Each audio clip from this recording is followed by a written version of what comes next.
चलिए बुलेटिन की शुरुआत हम करेंगे सबसे पहले बड़ी खबर के साथ। और बड़ी खबर, देहरादून में आज धामी कैबिनेट की अहम बैठक। दोपहर 1 बजे सचिवालय में ये बैठक होगी। बड़ी खबर आपको बता रहे हैं, 1 बजे सचिवालय में ये बैठक होगी और कई महत्वपूर्ण प्रस्तावों पर मुहर भी लग सकती है।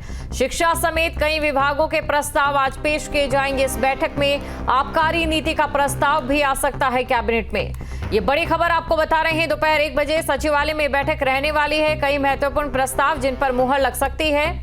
और साथ ही ये भी आपको जानकारी दे दें, क्योंकि शिक्षा समेत कई विभागों के प्रस्ताव आज पेश किए जाएंगे। कौन कौन से महत्वपूर्ण बिंदु रहते हैं, ये देखने वाली बात रहेगी। खबर पर अधिक जानकारी के साथ देहरादून से संवाददाता अजीत राठी हमारे साथ जुड़ चुके हैं। अजीत, काफी अहम बैठक, लेकिन कौन कौन से महत्वपूर्ण बिंदु इस बैठक में खास? कई ऐसे विभाग हैं, पीडब्ल्यूडी है, उसके तमाम प्रस्तावों को आज लाए जाने की चर्चा है, ताकि कुछ आगे के लिए जो महत्वपूर्ण फैसले हैं वो लिए जा सके। लेकिन सबसे महत्वपूर्ण फैसला ये है कि आज आबकारी नई आबकारी नीति का प्रस्ताव यहाँ पर रखा जा सकता है अगले वित्तीय वर्ष के लिए। अगले वित्तीय वर्ष में आबकारी का टारगेट क्या होगा, अगले वित्तीय वर्ष में आबकारी किस तरह से काम करेगा, और तो उसी को लेकर के आज कैबिनेट में कई प्रस्ताव आ सकते हैं।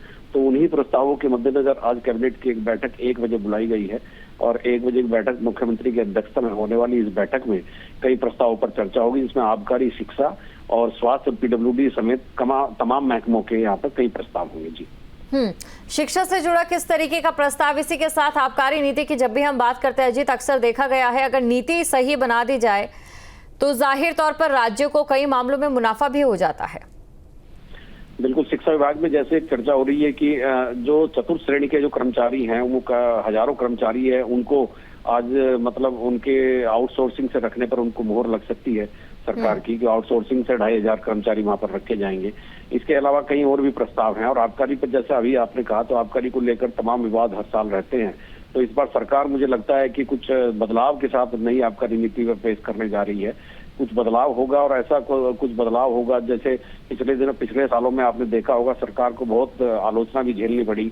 गंगा के किनारे शराब के ठेके खोल दिए, 4 धाम यात्रा में मदिरा की दुकानों की संख्या बढ़ा दी गई।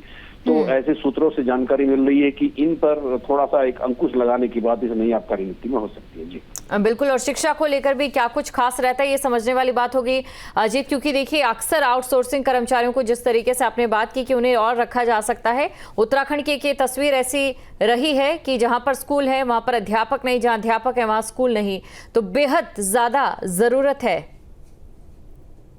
हाँ बिल्कुल, देखिए चूंकि चतुर्थ श्रेणी के जो कर्मचारी होते हैं वो एक तरह से रीढ़ होते हैं किसी भी कार्यालय की, और यहाँ पर पद भी बहुत सारे खाली पड़े हैं। क्योंकि अब चतुर्थ श्रेणी का जो कैडर है वो डाइंग कैडर है, उसका रेगुलर पोस्टिंग नहीं होती, लेकिन आउटसोर्सिंग से उससे सरकार उनकी पोस्टिंग करवाती है। तो इसी को लेकर के आज एक फैसला होना है, तो ये भी एक बड़ा फैसला होगा। जी बिल्कुल, शुक्रिया जी तमाम जानकारी को दर्शकों तक पहुंचाने के लिए। तो काफी खास ये बैठक आज रहने वाली है।